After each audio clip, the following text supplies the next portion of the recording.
de São Gonçalo. Estamos convidando a todos para a palestra de hoje com a nossa irmã Thelma Regina, abordando o tema Educação Coerente, que nós possamos acompanhá-la, aprender e internalizar as lições de hoje. Nosso bom dia para todos e que Jesus prossiga nos abençoando. Primeiramente, eu queria dizer que nos sentimos assim entre amigos, pelas vibrações fraternas que ouvimos trocar nessa manhã generosa de tanto sol, não é? De tanto azul. O que a gente faz com tanto sol e com tanto azul? Só coisa boa, né? Agradecemos a Deus. E gostaríamos de lembrar que nós fazemos parte lá do Grupo Espírita Mestre de Amor, lá em Santa Rosa, Martins Torres, que abrange aquela região territorialmente do Bumba, onde houve aquele desenvolvimento. Então, a nossa instituição está localizada ali. E, justamente, é o Grupo Espírita Mestre de Amor, que foi, assim, muito privilegiado na sua fundação, porque o João Luiz esteve lá como orientador dessa fundação. Porque, na verdade, ele sabe, eu acho, desse relato, quando nós chegamos naquele local, nós fomos para abrir uma escola, porque é a nossa expertise, não é? Na área profissional, nós somos educadores. Então, nós fomos para abrir uma escola. E aí fomos conversar com o João Luiz, que, naquela época, ele estava à frente da Federação Espírita do Estado do Rio de Janeiro, a antiga FEERJ. E ele disse assim, olha só, para você abrir uma escola aí, você, para aguentar o rojão, não falou, né, João Luiz, mas falou nas palavras dele, e que eu estou falando aqui de acordo com a minha emoção. E aí ele disse assim, você vai ter que ter uma casa espírita. E aí nós fomos buscar a orientação de Divaldo Pereira Franco, nesse particular, e Divaldo disse assim, realmente, vocês vão ter que fazer isso, porque a equipe vocês já têm, mas o local tem que ser preparado. E aí falou que estava vendo a Anália Franco, doutor Marche, e aí nós demos o nome da instituição, do primeiro livro de Divaldo Pereira Franco, que é da autoria espiritual de Joana de Ângeles, que é Mestre de Amor, né? Colheita, que significa essa fartura, abundância de frutos, né? E aí surgiu o Grupo Espírita Mestre de Amor e a Escola Anália Franco. E nós estamos fazendo 23 anos de atividades ininterruptas. E temos lá também esse trabalho de apoio ao dependente químico, porque nós fomos ver que é um local de alta vulnerabilidade social, com a predominância das drogas.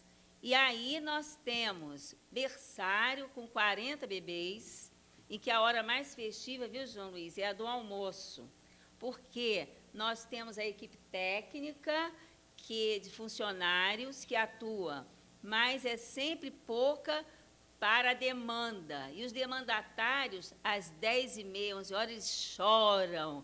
É aquele coro, porque eles têm que se alimentar. E não damos conta de atender todos ao mesmo tempo. Temos voluntários, mas eu acho que isso não acontece aqui, só lá no GEMA. Mas a seara é grande, os voluntários são tão pouquinhos, e os bebês são muitos, choram ao mesmo tempo. E eles estão numa idade que a gente não pode dizer, espera um momentinho para a gente acabar um para outro. Então, é aquele coro que se chama chororô. Então, gente, vocês vejam, essa é a nossa realidade. Mas estamos lá trabalhando, sabe como? Entre sorrisos e abraços, fortalecendo os laços sempre, sempre com Jesus, imprimindo novos traços, acertando os nossos passos, pois é o Mestre que conduz. Sob este sol, nunca estamos sozinhos. Jesus vem tecendo o ninho por dentro do coração. Mãos unidas acabam por formar estrelas, e Jesus sorrir ao vê-las nesse trabalho da evangelização. prossigamos com confiança, com coragem e esperança, seguindo os rastros da luz. Pois, se Jesus está no leme, quem o segue, nada teme, porque é o Mestre que o conduz. Na terra regenerada, a humanidade renovada surgirá. Essa é a profecia. Por enquanto, trabalhemos e no futuro celebraremos o raiar desse novo dia. Essa terra que todos nós esperamos, não é? E, nesse momento, parecem que as coisas estão pela hora da morte, assim? Ou pela hora da sorte? Nós, espíritas, somos a favor de ter um olhar diferenciado, porque o caminho que o Cristo apontou é o mesmo, não? Há milênios, nós estamos no século XXI, terceiro milênio, o caminho é o mesmo, não é assim? Mas exige de nós um caminhar diferente. Olha só, o Espiritismo vem nos chamar a um caminhar diferente. E evangelizar, no sentido de caminhar diferente, segundo os espíritos amigos que nos assessoram, consiste em estabelecer e fortalecer novos rumos na relação social, nesse campo relacional, trazendo para o nosso caminho os valores que o Cristo nos ensinou através do Evangelho.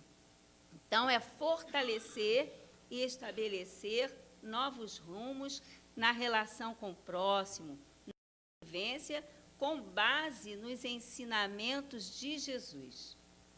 Então, essa é a nossa meta, é o esforço que nós, espíritas, devemos fazer nesse sentido, de estarmos estabelecendo essas metas e nos fortalecendo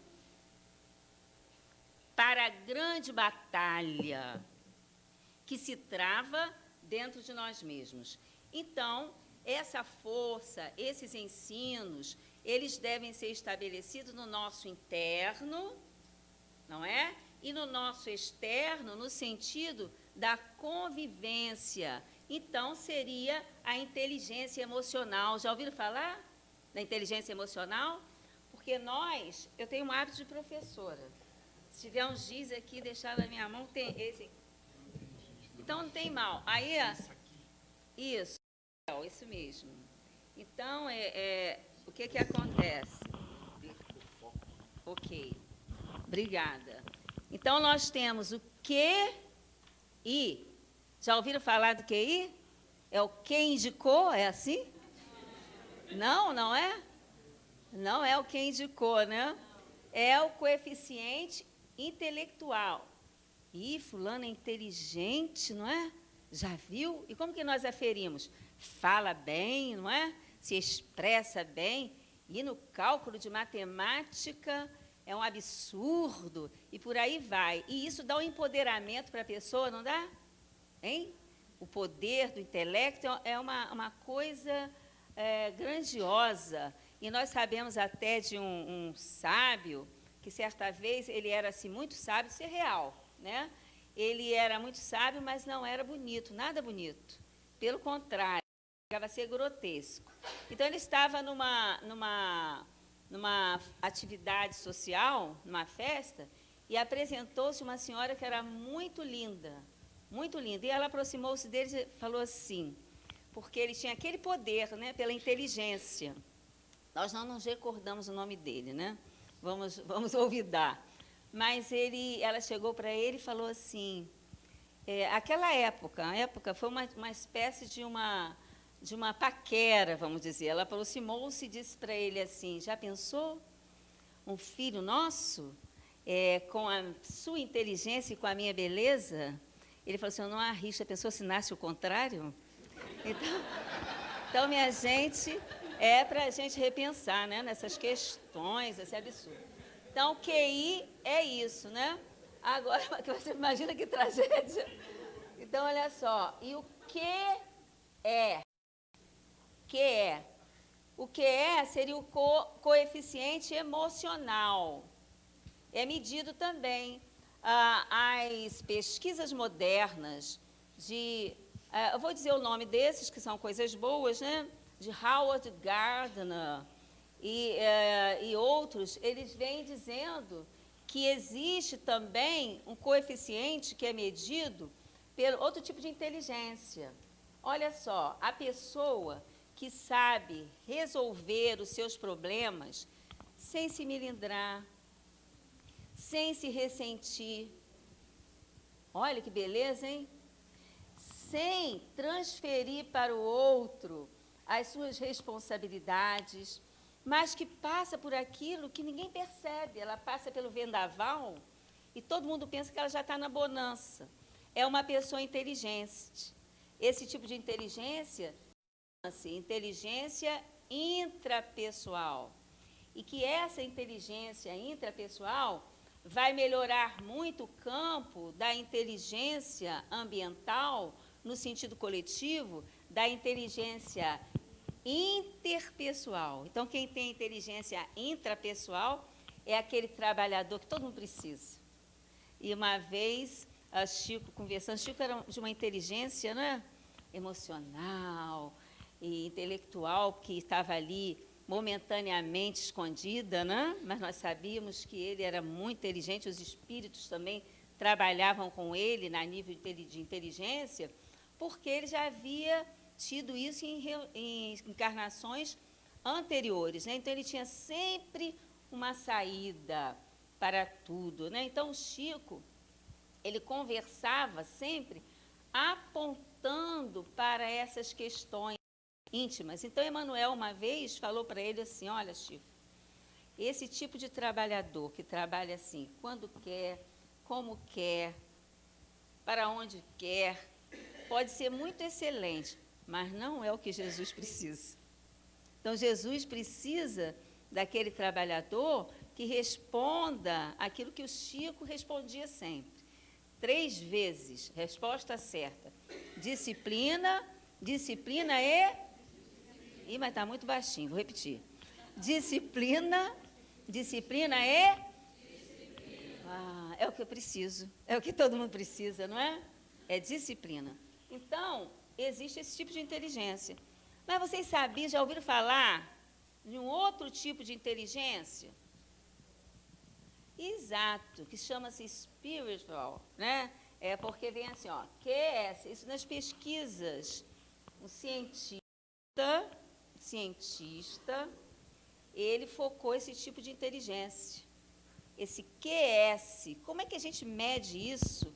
E olha, quando a gente falou isso, eu faço parte lá da UF, e nós fomos convidados para abrir esse ano a primeira aula de pedagogia social, para inaugurar. A pedagogia social é um curso novo que nós recomendamos, que está há 3 anos sendo realizado. E esse ano nós fomos convidados para abrir essa aula inaugural, e o tema que nos foi dado era construção do saber. Estávamos nós, por acaso, entre aspas, espíritas, e do lado o André, que é um jovem espírita que tem livros editados já, falando também sobre uma temática interessante de intervenção, porque lá na faculdade, aos sábados, está havendo uma aula sobre espiritualidade. Olha que interessante. Espiritualidade. E o André, um dos professores, está fazendo parte disso. É uma geração do André, essa geração nova, né? Que as pessoas, como diz Joana e diz outros, têm mania de dar nomes novos. A geração cristal, a geração índigo, não é? Então, o André, ele é teólogo, estudou teologia, é economista e é educador. E é jovem. E ele tem um livro muito bom, foi editado há pouco tempo pelo ICEB, que é o Instituto de Cultura Espírita do Brasil. E ele estava também com uma outra abordagem. Mas a nossa abordagem da construção do saber, ela fosse nisso, ó, no QS. E nós, para falarmos a um público de 300 pessoas, a maioria jovens, né, porque estão vindo para a faculdade, começando uma outra turma, e estavam naquele salão onde é feita a formatura, o salão de honra da UF, e nós abordamos o tema construção de saber a partir de um símbolo que criança gosta, que adulto gosta, que é o símbolo da pipa. Porque lá, esse grupo de pedagogia chama-se Grupo Pipas. E aí nós falamos da construção de saber a partir desse símbolo. Todo mundo aqui já brincou com pipa? Quem nunca brincou, levanta a mão. Nunca fez uma pipa, mas pelo menos já sabe como se faz, não é? E aí, quem fez isso sabe que é uma oportunidade de um contato inteligente com a nossa área instintiva. E aí parte tudo através de duas varetas que fazem isso, não é? É uma estrutura, não é assim? E olha que a pipa é feita de papel, né? Coloridas no céu. Ninguém acredita, mas são feitas de papel. E elas sobem, que é uma beleza, né? Ao sabor do vento, e não exclui ninguém. Então, nós pensamos na questão da vulnerabilidade. E o papel significa essa vulnerabilidade. Vulnerabilidade. E quem é o vulnerável? A criança e o velho, não é? Dizem assim? Mas todos nós somos, em determinado momento, todo mundo quer colinho, não é assim? Hein? Todo mundo quer colinho, todo mundo busca uma inclusão amorosa, um acolhimento. A criança e o jovem necessitam direção no bem, porque são vulneráveis no sentido que precisam, como a página bem qualificou, da presença do adulto. E, numa estrutura específica, que ambiente este jovem para dar voos maiores em direção à luz, em direção à espiritualidade, ele vai conseguir. Então, por isso que nós abordamos essa questão da inclusão. Não pode haver exclusão. Os filhos, né, todos têm que ser acolhidos da mesma maneira, não é? E o símbolo da pipa vem abraçando todos nesse conteúdo inclusivo. Daí que nós, aqui, nesse trave, vamos dizer assim, nessa vareta de ordem horizontal, nós temos os valores referenciais. Lá no Evangelho segundo o Espiritismo, vem-nos à mente, que é no capítulo 13, que fala, né, que não deve saber a mão esquerda que da direita, ou a direita que da esquerda, ou vice-versa, porque tudo é o mesmo. Acontece o seguinte, ali nesse capítulo, nós temos o seguinte dizer: enquanto nós aguardamos os bens do céu, precisamos dos bens da terra, que são esses aqui, ó, são os bens da terra, para viver. Então, as pessoas estão invertendo, né? Elas usam os bens da terra para morrer, porque todo mundo se esfalfa, já viram? Já fica todo mundo cansado, desfacelado por um dinheirinho a mais. Um dinheirinho a mais. E parece que é uma coisa que nunca basta, já notaram? Então, aqui ó, estão os referenciais dos valores espirituais.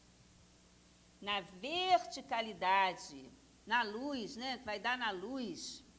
E nós temos que saber o ponto de equilíbrio para que as coisas funcionem em nossa vida. No entanto, nós estamos vivendo uma era de consumismo, de tecnologia digital, de informatização geral, que, por um lado, é um bem, mas se nós não sabemos utilizar, é uma arma contra nós mesmos. Então, nós sabemos de relatos incríveis. Um dos relatos que nós temos, e que temos divulgado isso na palestra, porque foi um relato que veio à baila, num campo inclusivo nosso, ali de trabalhadores espíritas da casa, na evangelização, fazendo os nossos comentários da nossa avaliação do dia do trabalho nosso, é quarta-feira, a evangelização. Aí uma pessoa que faz parte da evangelização, ela contava que uma parenta dela veio trazer o seguinte, a informação, que uma amiga estava assim levando o nome de umas pessoas para a casa espírita, de um caso que muito difícil, muito complicado. Por quê? Um casal jovem com 3 filhos.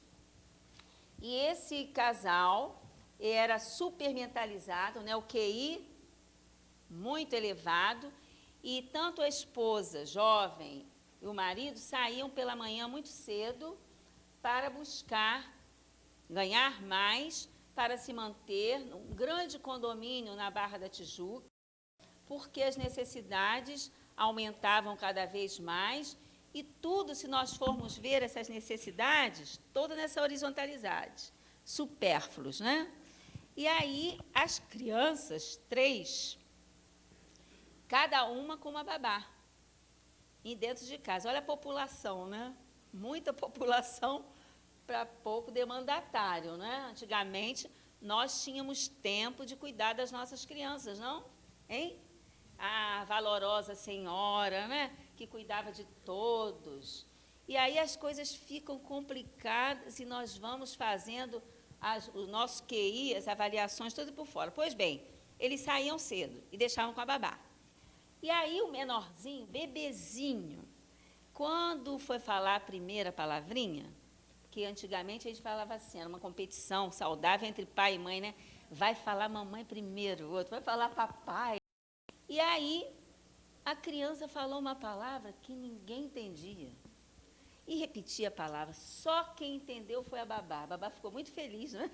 Porque só quem entendeu foi ela. E a palavra era a seguinte, ó, que a criança falava. Olha só. BRT, BRT. A criança estava falando assim. Aí ninguém entendeu. Aí a babá disse assim, sabe o quê? É que de manhã, quando vocês saem, eu vou para a janela, fico com ele. Aí o BRT passa, aquele transporte. Aí fica assim, filhinho, BRT, BRT, BRT. E a criança foi e falou, BRT, primeira palavra. Agora, me expliquem vocês, como ensinar piedade filial, que é um capítulo lá do Evangelho, né? Quando honrar pai e mãe, a uma criança a palavra vai ser BRT. Então, nós temos que parar um pouco e analisar as consequências dessa semeadura. Porque nós estamos vivendo um momento de grande consumismo, em que o vulnerável ele fica fragmentado em sua estrutura. Nós vemos, por exemplo, o idoso. O idoso, antigamente, nós tínhamos lugar para o idoso. Não é? A minha avó era espírita, amiga de Chico Xavier. Nós tivemos assim o Chico desde pequenininho. Manifestação espírita com olorização. Sabe perfume? Desde pequena a gente já sabia assim, é Sheila que está se manifestando. Era impressionante, com 6 anos, 5 anos. E minha avó, sabe o que ela fazia? À época, nós morávamos num local, tipo uma fazenda, e ela viajava aquele avião da FAB, naquela época, e visitava Chico, e de vez em quando ela trazia um idoso e dizia assim, Leal, que era meu pai, você está podendo, então ela vai ficar aqui na sua casa por um tempo. Aí trouxe uma idosa, que ela devia ter 100 anos, trouxe um avião da FAB. Olha que espírito.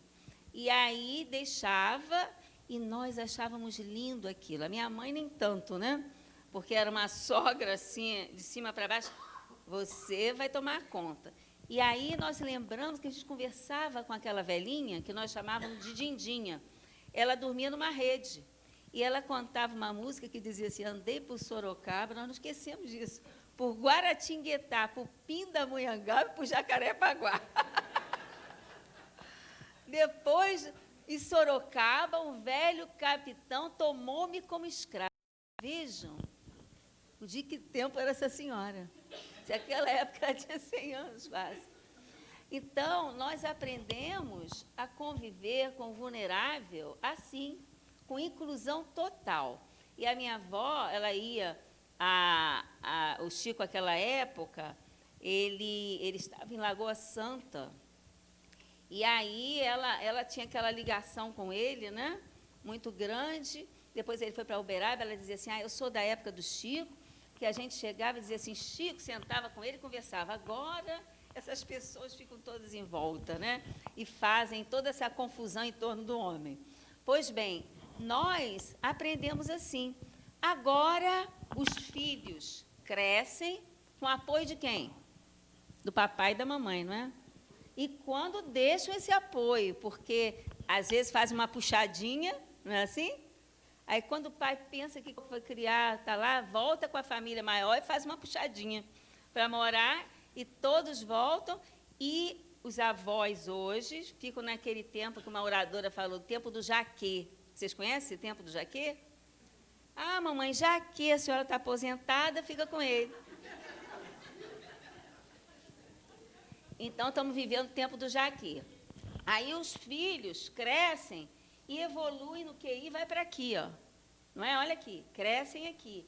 E o QS vai para baixo, porque não é assim? Aí não tem tempo mais para o pai e para a mãe. Aí vão ganhar muito dinheiro, olha só, muito dinheiro, para poder botar um cuidador de alta tecnologia, aqui, ó, mais defasado aqui, para tomar conta do velhinho.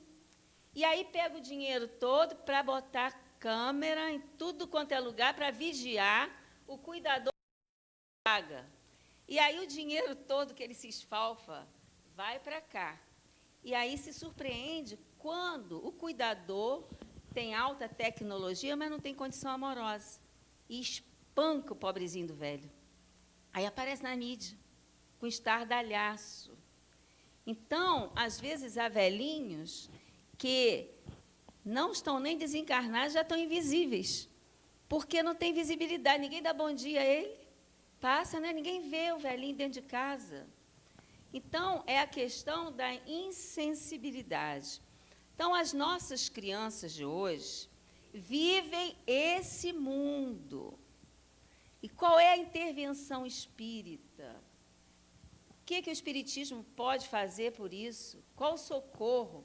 O Espiritismo nos instrumenta para que possamos dar essa estrutura para que esse vulnerável possa lançar esse voo na linha do tempo, não é? A pipa você vai dando linha de acordo com o tempo, de acordo com as etapas, e não pode faltar esse vento do entusiasmo, ajudar com alegria. Então, o evangelizador, ele tem que ter essa conduta amorosa, porque esse coeficiente espiritual, ele é medido à maneira que a pessoa mostra uma transformação interior, porque espiritualidade é tudo aquilo que transforma.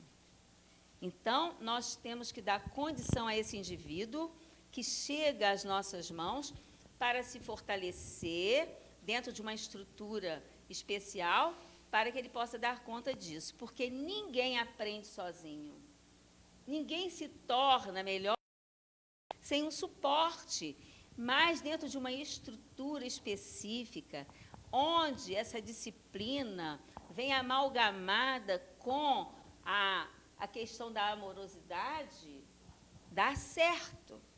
Então, a doutrina espírita traz uma contribuição muito grande nesse momento em que nós vamos falar dessas crianças índigo, cristal, mas, na verdade, todo mundo é um ser imortal, buscando se livrar daquele passado culposo, rumo à regeneração, à reparação dos seus erros. Porque, em doutrina espírita, a correção não é punição, é corrigenda através da reparação.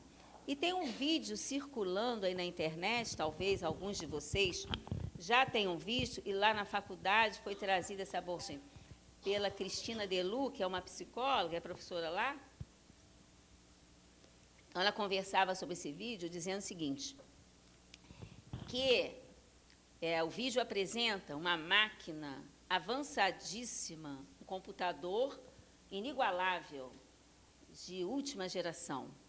E ali, ao redor desse computador, estavam cientistas de todo mundo, representados ali, olhando aquela máquina, tentando decifrar aquela máquina. Quando, de repente, chega uma criança de uns 7 anos e começa a falar da máquina com uma intimidade incrível. E falava com entusiasmo. E quando a criança respirou, o cientista teve a oportunidade de perguntar, fez uma pergunta, né, para ele, e aí a criança parou e falou assim, mas sabe que essa pergunta eu não sei responder? Mas espera aí que eu vou chamar minha assistente. Aí olhou, fez assim, um sinal para a assistente vir. Aí veio uma criança de 4 anos, subiu no banquinho, respondeu aos cientistas. Então, a gente sabe que isso é uma analogia, eu espero, né? Que as coisas... Mas nós sabemos que estamos vivendo essa época. Então, não é qualquer resposta que essa criança vai aceitar. Conversando com uma amiga nossa, lá no Espaço Alternativo Chico Xavier, que mantemos lá na Moreira César, quem não conhece ainda, que for lá em Caraí, pode buscar, que a gente vai receber com todo carinho. Nós estávamos conversando com essa amiga, que é uma arquiteta, super mentalizada, nova ainda, preocupada com as questões sociais, e que tem 4 filhos, me parece. E o mais velho está com 16 anos, mas o mais novinho está com 10 anos, 12. E ela contava, né, e eu adotei uma criança na obra do berço, lá da instituição, que ele agora está com 9 anos. E ele é inteligentíssimo. A gente anotou isso aqui muito, né? Aí ela contando que, para os filhos dela, quando falava uma palavra assim, vamos dizer, equivocada, né, um palavrão, ela dizia assim, olha, meu filho, não faz isso, porque vai nascer cabelo na sua língua. E aí eles iam para o espelho e ficavam olhando para ver se tinha cabelo. E eu falei assim, mas eu custo acreditar, mas seus filhos estudam, né? Estudam no Abel, outro. E eles aceitavam isso? Ela falou, olha, que beleza, ninguém falava palavrão lá em casa. Eu falei assim, eu vou experimentar com o meu, né? Aí cheguei em casa, olha só, veja. Cheguei em casa, ele não falou palavrão, mas faz aquelas malcriaçõezinhas, né? Ele estava escrevendo e falou uma coisa que me deixou, vou aproveitar agora. Eu falei, filho, não fala isso que vai nascer cabelo na sua língua. Aí ele estava escrevendo, ele parou, olhou para mim e falou assim, não pode, isso não é científico. Aí eu falei assim, mas pode sim. Ele falou assim, não, isso é óbvio. E você só pode estar sendo sarcástica. Não preciso dizer que eu desisti, né? De cabelo na língua. Então, é esse tipo de criança que vai nos pedir resposta. Então, não adianta você trazer aquela historinha. Hoje é a historinha, nós vamos ver essa historinha. A criança não quer ouvir aquela historinha. Ele quer contar daquilo que está, né, dentro dele, proposta. Então, exige-se hoje, as crianças querem... E, olha, não foi à toa que Kardec, sabendo disso, fez tanta pergunta, né? E tem tanta resposta. São 1009, mas a 1020 está sempre com alguém que chega a casa espírita. Já viu? O pessoal pergunta. O pessoal nem estudou 2019, mas já tem mais e quer questionar. Pois bem, então, nós, Kardec, tem essas respostas. E as crianças querem respostas coerentes. É coerência. Evangelizar hoje é exemplificar. Eu não posso dizer assim, olha, não fuma, hein? Fumando. A criança está observando. E a criança observa e diz assim, olha, você não está sendo justa. Elas querem justiça. E elas nos colocam na parede. E nós temos que sair daquele ado do nosso quadrado, não é? Nós temos que ser flexíveis. Essa vareta que faz a pipa, já notou? É de bambu, não é? Ela é flexível. Então, onde essa flexibilidade? Nas observações que fazemos e na adaptação do contexto, do conteúdo ao contexto da criança, para que isso se revele em ação, no QI espiritual, em ação transformadora. Não é? A criança está a nos exigir hoje esse novo olhar, sabendo que nós estamos ali diante de um pequenino que às vezes já viveu muito mais do que nós, através do tempo. E Jesus marcou esse encontro para que nós estejamos ali como tutores daquela criança, no sentido de encaminhá-la desta vez para melhor, não é? De aplicar aquela fórmula do progresso que Emmanuel fala, né? Errar cada dia menos e acertar sempre mais. Então, Chico era o homem chamado amor. Ele era de uma sabedoria, ele é, né? Muito grande. E nesses dias em que evocamos a doutrina espírita, jamais poderíamos olvidar a presença desse espírito no planeta Terra, porque ele está envolvido com essa situação planetária desses dias. Porque o que nós vemos esses dias? Os equívocos ganhando ou tentando ganhar na mídia legitimidade. E a criança fica confusa diante daquilo que ela vê.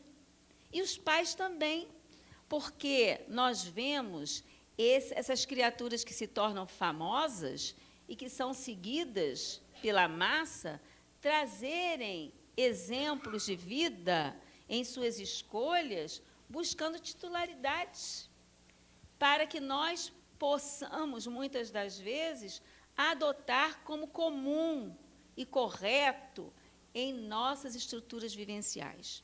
E qual é a postura do espírita diante desta situação? Que situação, não é?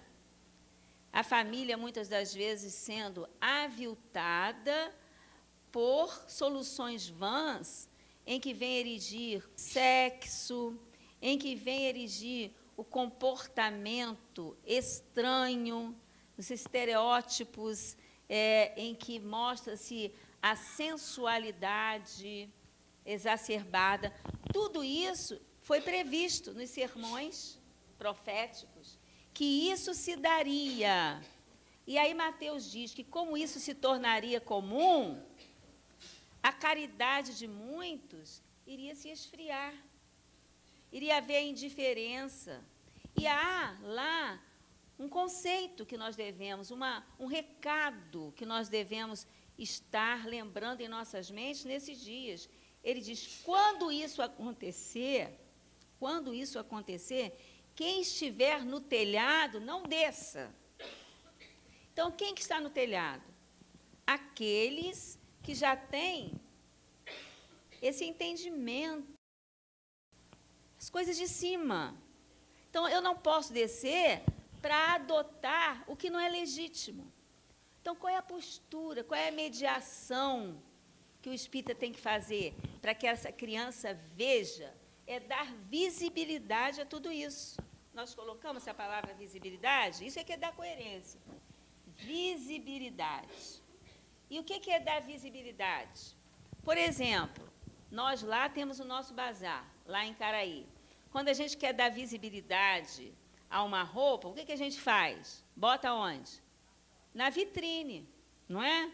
Bota lá no nosso manequim, que nós ganhamos lá, um manequim muito interessante. Como a gente faz uma atividade solidária, uma pessoa que trabalha lá no condomínio, ele viu na rua alguém que jogou o manequim no lixo. Aí ele veio abraçado no manequim, trouxe para a nossa loja e disse assim, a maquiagem nela. Aí nós pintamos, tudo, ela está lá belíssima. Ele disse, ela agora nem olha para mim, olha. Ficou metida besta. Mas é a mesma. Então, a gente, quando quer dar visibilidade a uma coisa, a gente tem que mostrar. Não tem que ter medo de dizer que é espírita. Levar o evangelho, a criança tem que ver o evangelho. Não é? Não, meu filho, eu estou lendo o evangelho. Raul Teixeira disse que muitas vezes ele ia na barca, via espíritas do lado dele, e que encapava o livro dos espíritos com a capa bem grossa, para que ninguém lesse que tinha ali o livro dos espíritos, com vergonha de dizer que era espírita. Então, hoje, nós temos que estar dando visibilidade à doutrina espírita através de quê? Do exemplo. Isso é o que é mais difícil. Do exemplo. Nós temos que ter a assertividade, é o sim, sim, não. E vendo tanta coisa inútil sendo privilegiada, nós não podemos descer para tomar dessas alfaias de adorno. Nós temos que nos manter confiantes. Então, a responsabilidade do espírita não é colocar o evangelho debaixo do braço, ir para as praças públicas, fazer proselitismo, é isso? Hein? Para encher as casas? Não. Nós temos que estar divulgando os princípios espíritas. Não é? Aí a pessoa vem e diz, mas o que você acha da união homoafetiva? Nós não achamos nada. Não é? E se nos enveredarmos pelas coisas do mundo, a gente até perde. Além de não achar, ainda perde. Né? Então, nós temos que estar divulgando a questão das leis de Deus, na visão espírita, a questão do perispíritos, das marcas do perispírito, atriz perispirítica. Não é? O que você acha? Você vai fazer parte daquela manifestação? O que você acha das pessoas que estão a favor da maconha? Nós não achamos. Nós temos que dizer das implicações do uso inadequado de substâncias. Olha, quando a pessoa usa e se utiliza, o perispírito ganha marcas indeléveis que dão noutra encarnação, não é? Esses casos que a gente vê de bebezinho com enfisema pulmonar. A gente vai explicando, não precisa, esclarece. A função do espírita não é estar de palmatória na mão para estar de azorrague debatendo ou batendo nos outros. É estar com a luz do esclarecimento, como o Chico dizia, calmamente, dentro da serenidade, mas insistentemente, prosseguindo, com destemor, colocando-se onde quer que seja, porque o espírita, ele passa a ser notado em sua influência no meio, uma influência sã, insistente, que deixe ao outro uma coisa importante, o livre-arbítrio, mas que esteja sinalizando para ele a questão da responsabilidade individual. Essa é a função do espírita. E onde ele chega, ele faz a diferença, porque passa a ser diferente. E as pessoas dizem, mas você é espírita, não é? Alguma coisa se revela. Então, essa é a propaganda espírita. Divulgar, como nós falamos no início, estabelecer e fortalecer novos rumos no campo relacional, com base nos ensinamentos do Cristo, que é o Evangelho. E Irmã Rosa é um dos espíritos, já ouviram falar em Irmã Rosa? Não é? É um dos espíritos que são parceiros, junto com Clélia Rocha, de Anália Franco, na área educativa. E nós temos, assim, a bênção de tê-la colaborando com as nossas iniciativas mediúnicas lá no nosso núcleo operativo de QS, né? Porque a mediunidade é um dos meios desse exercício. Onde que se educa? Isso, na mediunidade, educação mediúnica, a pineal é a estrela. Olha que beleza, nós temos essa antena a nos revelar tudo isso a um tempo só. Então, Então, nós temos essa luz maravilhosa. E irmã Rosa vem e diz o seguinte, que ela pega, olha que espírito poético. Então, ela faz assim, a gente fotografar, né? Pegar uma máquina, fotografar aquela época de Paulo, o apóstolo dos gentios, no seu tear humilde, não é a história que a gente tem? Então, ela vai e fala assim para nós, evangelizar é tecer a teia transformadora do Evangelho. Ela vem dizendo isso, é esse tear, é evangelizar, é isso. O evangelizador é o tecelão, que vai amorosamente tecendo essa manta, essa estrutura, né, no seu fazer, sempre prosseguindo. E o evangelizando é aquele que vai vestindo um pouco essa roupa nova, construída nas malhas do Evangelho, que são esses ensinos. Não é bonito? Não é? Então, nós achamos isso muito bonito para trazermos hoje aqui, né? Então, que a gente, nesse tear, nunca se canse, mas que o faça com muito amor, porque certamente aquele que vai vestir essa roupa, se o vestir como uma luva, ele terá o agasalho para esses tempos de tanto frio, frio para a alma, muita indiferença e insensibilidade, que denotam tempo de transição, que é o tempo que a gente vive, é o tempo de mudança para um mundo melhor. E nós temos que ter essa certeza. E falando do Chico, nós imaginamos ele aqui com o olhar sobre nós, e o que diríamos? Querido amigo, a te olhar me ponho, como quem nutre ver um dia um sonho, realizado em cores estivais. A luz do bem brilhar, a caridade, como quem espera essa grande verdade chegar de vez a essas trevas abismais. E neste dia, creio, está bem perto. Feliz serás, de certo, vendo o triunfo do amor, a lei. E todos juntos, então, festejaremos. O Evangelho pregado nós veremos na voz divina do nosso excelso Rei. Obrigada, Senhor, por mais esse dia em que adentramos esta casa da alegria para ouvir-te novamente as lições. Obrigada, Senhor, por este teto que se ergue sob o teu afeto, balsamizando as trevas de aflições. Obrigada, Senhor, por este oásis da esperança, aonde eu posso me sentir criança, embalado por tuas canções. São tantas dádivas, bênçãos, em meio à prece, que a mente humana até se esquece que a Terra é um mundo de provas e expiações.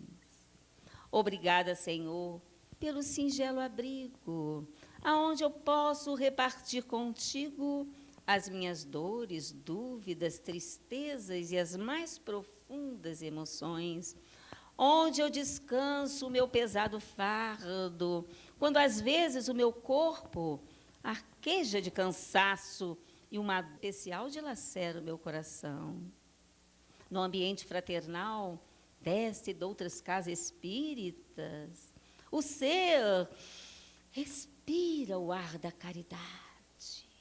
E enquanto lá fora há manifestações, há gritos, há murmúrios, vandalismo, cataclisma, e a humanidade se agita, aqui dentro a messe é serenidade. Agradecendo, Senhor, enfim, peço, quando este meu corpo, afinal, quedar cansado, recebe-me no além, no meu regresso, na casa augusta, a matriz desta casa, que eu sei que existe, só que do outro lado. Que Jesus nos abençoe. muita paz.